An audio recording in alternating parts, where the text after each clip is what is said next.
बहुत समय पहले की बात है। किसी नगरी में महात्मा बुद्ध अपना उपदेश दे रहे थे और उपदेश खत्म होने के बाद महात्मा बुद्ध जब वहां से प्रस्थान करने लगे तो वहां पर उपस्थित एक व्यक्ति महात्मा बुद्ध से कहता है, हे बुद्ध, मेरा एक प्रश्न है, मैं आपसे कुछ जानना चाहता हूँ, आप मुझे उसका जवाब देंगे? तभी महात्मा बुद्ध कहते हैं, हाँ, क्यों नहीं, यदि तुम्हारा प्रश्न उत्तम हुआ तो उसका जवाब भी मैं तुम्हें अवश्य दूंगा। इस पर वह व्यक्ति महात्मा बुद्ध से कहता है, हे बुद्ध, क्या भगवान है? इसका जवाब देते हुए महात्मा बुद्ध उस व्यक्ति से कहते हैं, भंते, यदि तुम्हें कोई काम का प्रश्न पूछना है तो उसे तुम अवश्य पूछ लो, उसका जवाब मैं तुम्हें अवश्य दूंगा। इसका जवाब देते हुए वह व्यक्ति महात्मा बुद्ध से कहता है, हे बुद्ध, क्या यह काम का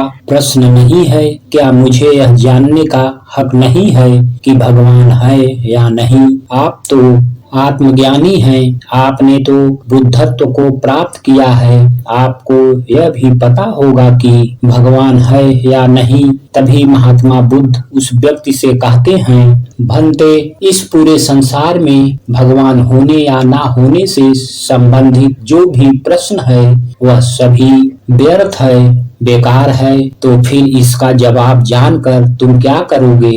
इतना कहकर महात्मा बुद्ध शांत हो गए और वह व्यक्ति भी चुपचाप खड़ा होकर महात्मा बुद्ध को देखने लगा। तभी महात्मा बुद्ध अपने उस सभा को वहीं पर स्थगित करके अपने आश्रम की ओर लौट गए। लेकिन वह व्यक्ति किसी भी हालत में यह जानना चाहता था कि क्या भगवान है या नहीं, इसलिए उसने तय किया कि वह अगले दिन ही महात्मा बुद्ध के आश्रम में जाएगा और अगली सुबह वह महात्मा बुद्ध के आश्रम पहुंच गया और वहां पर जाकर उस व्यक्ति ने महात्मा बुद्ध से फिर वही प्रश्न किया। वह व्यक्ति महात्मा बुद्ध से कहता है, हे बुद्ध, आपने मुझे कल मेरे प्रश्न का कोई उत्तर नहीं दिया और आप मुझे बिना कुछ कहे वहां से आश्रम की ओर लौट आए।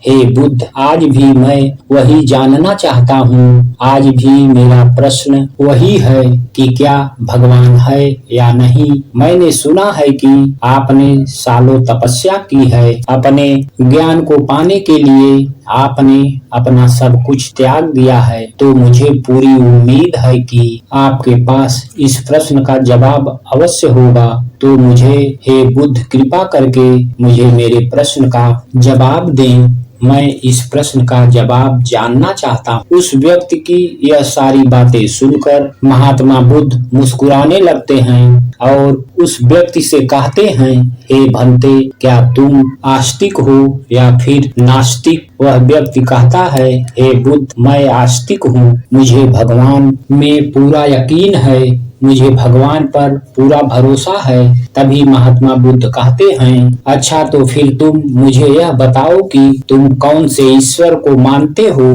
इसका जवाब देते हुए वह व्यक्ति महात्मा बुद्ध से कहता है, हे बुद्ध, मैं अपने कुल देवता को मानता हूँ और राम कृष्ण को भी मानता हूँ, जिसकी पूजा मेरे दादा दादी, मेरे माता पिता और मेरी पीढ़ियां सदियों से करती चली आ रही हैं। मैं उन्हीं भगवान को मानता हूँ, उन्हीं ईश्वर को मानता हूँ, उस पर यकीन करता हूँ। तभी महात्मा बुद्ध कहते हैं, तो क्या तुम्हें तुम्हारे माता पिता ने भगवान के बारे में नहीं बताया? इसका जवाब देते हुए वह व्यक्ति महात्मा बुद्ध से कहता है, हे बुद्ध, मेरे माता पिता ने ईश्वर के बारे में बताया है, इसीलिए तो मैं उन पर यकीन करता हूँ, उन पर विश्वास करता हूँ और मैंने कई सारे महात्माओं, कई सारे ज्ञानियों, कई सारे विद्वानों, कई सारे साधुओं से इस विषय में चर्चा भी की है और उन सभी का कहना है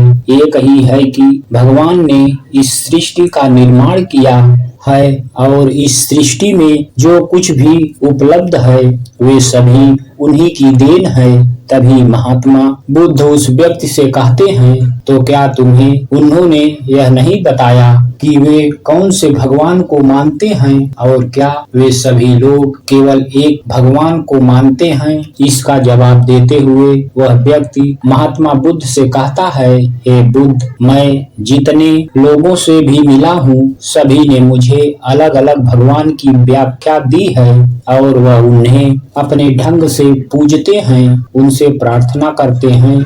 इसलिए मैं भगवान के बारे में और अत्यधिक जानना चाहता हूँ, उन्हें पहचानना चाहता हूँ।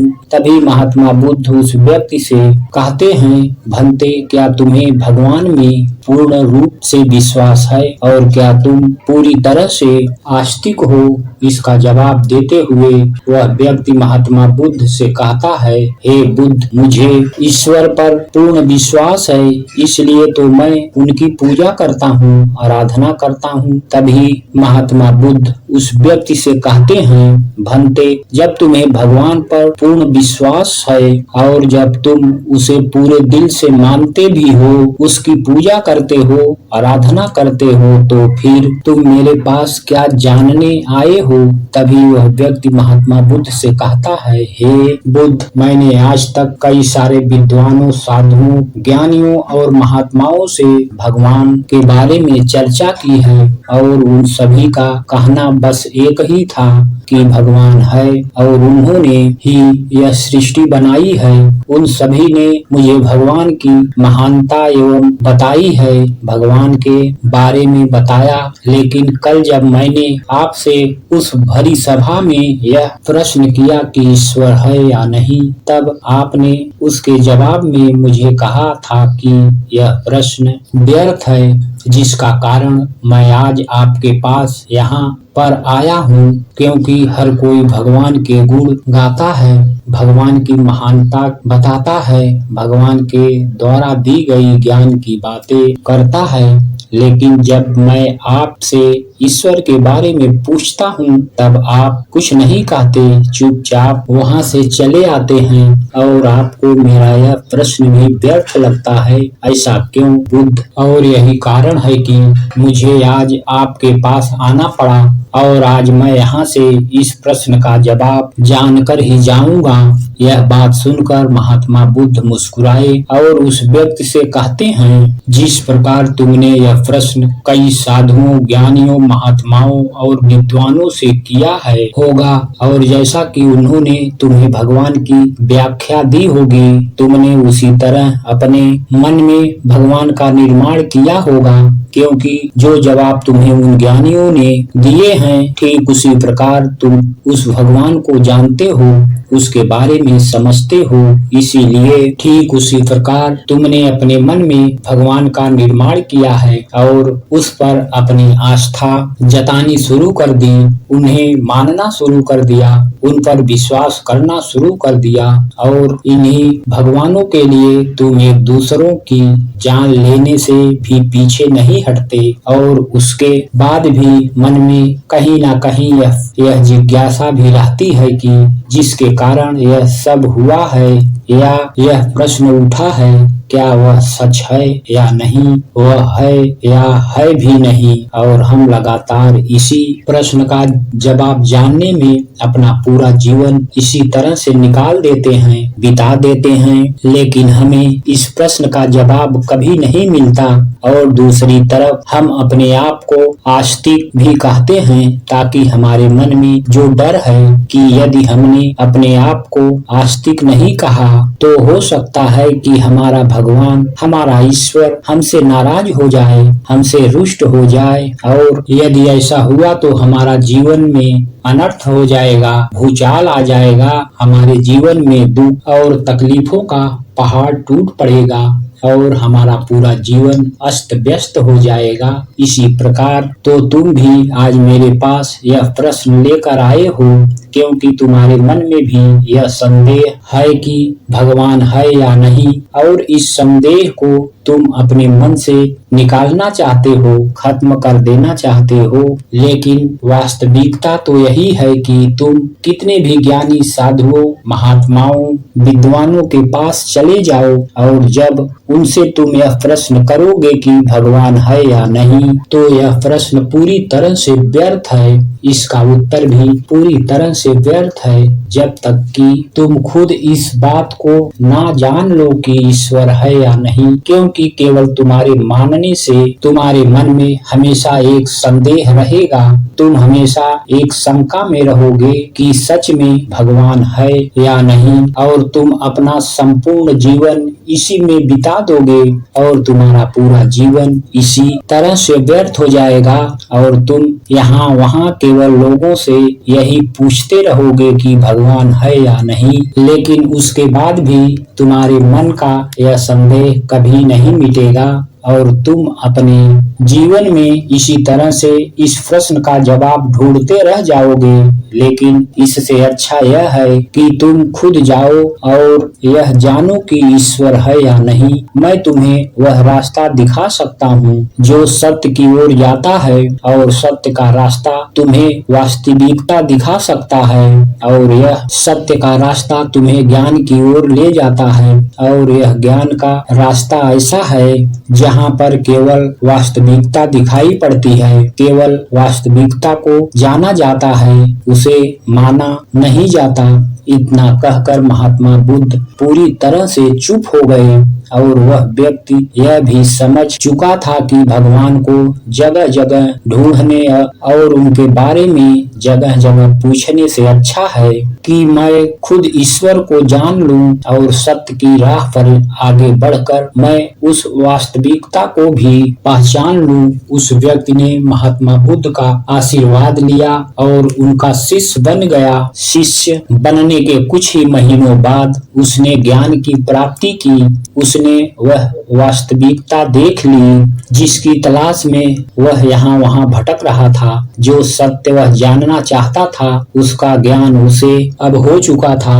दोस्तों, महात्मा बुद्ध यह नहीं कहते कि भगवान है या नहीं। महात्मा बुद्ध तो यह कहते हैं कि भगवान है या नहीं है, इसे हम दूसरों के माध्यम से नहीं जान पाएंगे, बल्कि हम भगवान को स्वयं से जान पाएंगे, अपने अंदर झांक कर जान पाएंगे, अपने खुद की आत्मज्ञान से हम जान पाएंगे। हम भगवान को आध्यात्म ज्ञान से जान पाएंगे। इसीलिए महात्मा बुद्ध हम सबको ध्यान करने के लिए कहते हैं। दोस्तों, हम भगवान राम को मानते हैं, भगवान कृष्ण को मानते हैं, अपने अपने देवताओं को मानते हैं, पर क्या हम कभी भी उन्हें जानने की कोशिश की है? क्या हम कभी बैठकर ध्यान में रहकर ध्यान कर कर भगवान राम कृष्ण या अपने देवताओं को स्मरण करके जानने की कोशिश करते हैं? नहीं। क्या भगवान जैसे थे क्या हम भी वैसा ही बनना चाहते हैं?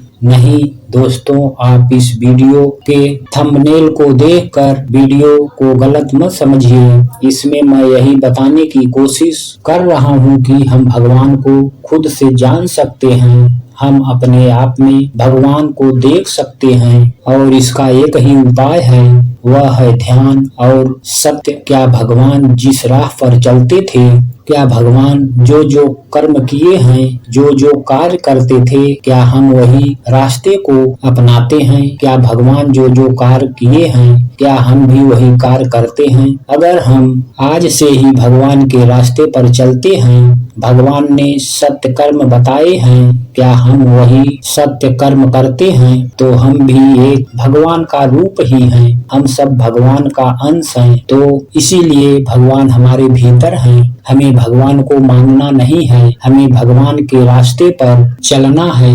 भगवान ने बताए गए काम को करना है, सत्कर्म करना है और ध्यान में उतरना है। यदि ऐसा हम करते हैं तो हम एक दिन अवश्य भगवान के साक्षात्कार कर सकते हैं। दोस्तों, हमें विश्वास है कि आपको इस कहानी से भगवान होने से संबंधित जो भी प्रश्न था वह सभी समाधान हुआ है, और साथ ही आशा है कि आप इस वीडियो को देखकर भगवान के मार्ग पर चलने की कोशिश करेंगे। तो दोस्तों, आज के लिए बस इतना ही। मिलते हैं अगले वीडियो में। आप सभी लोग हमारे चैनल को लाइक और सब्सक्राइब जरूर कर लें। आप सभी लोगों का सपोर्ट ही हमारे मनोबल को बढ़ाता है। धन्यवाद। जय हिंद। वंदे मातरम।